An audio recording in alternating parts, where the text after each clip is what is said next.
নমস্কার, news 18 prime শুরু করছি। মিমি রয়েছে আপনাদের সঙ্গে। নির্বাচনী বন্ড মামলায় ফের কড়া কোর্ট।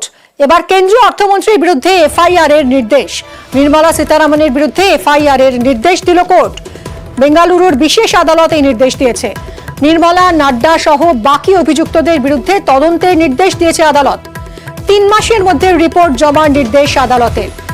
বন্ডের মাধ্যমে তোলা আদায়ের অভিযোগে এই মামলা জনস্বার্থ মামলায় নির্দেশ বিশেষ আদালতের। আদালতের নির্দেশের পরে ফের জোরালো ইস্তফার দাবি। নির্মলা সীতারামনের ইস্তফার দাবি করছে বিরোধীরা। গত 15 ফেব্রুয়ারি নির্বাচনী বন্ডকে অসাংবিধানিক আখ্যা দেয় সুপ্রিম কোর্ট। নির্বাচনী বন্ড প্রকল্পকে খারিজও করে সুপ্রিম কোর্ট।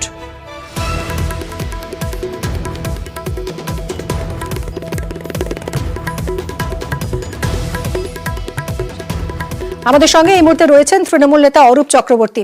অরূপ বাবু, নির্বাচনী বন্ড মামলায় কেন্দ্রীয় অর্থমন্ত্রীর বিরুদ্ধে এফআইআর এর নির্দেশ দিয়েছে বেঙ্গালুরুর বিশেষ আদালত, কি প্রতিক্রিয়া?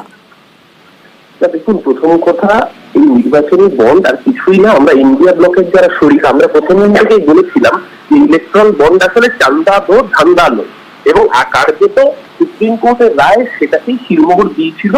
প্রশান্ত ভূষণ আইনজীবী তিনি মামলা করেছিলেন, তার প্রেক্ষিতে জানা গিয়েছিল। তারপরেও এসবিআই চাইছিল না যে এই তথ্যগুলো দিতে, যাতে দেশের মানুষ জানতে পারে যে কিভাবে বিজেপি তাদের পার্টি ফান্ডে হাজার হাজার কোটি টাকা নিয়েছে বিভিন্ন কর্পোরেটকে কার্যত ব্ল্যাকমেল করে।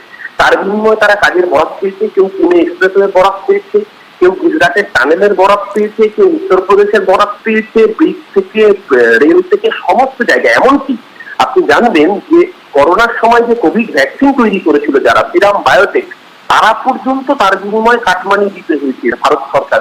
এবং আজকে দেখা যাচ্ছে কোভিড ভ্যাকসিনের পার্শ্ব প্রতিক্রিয়া দেশের মানুষ মারা যাচ্ছেন, অর্থাৎ মানুষের প্রাণের বিনিময়ে এরা কাটমানি খেয়েছে। কাটমানি যে কার্যত দেশকে বিক্রি করেছে যারা প্রতিটা ইঞ্চিতে, সেটা একটা প্রাতিষ্ঠানিক রূপ।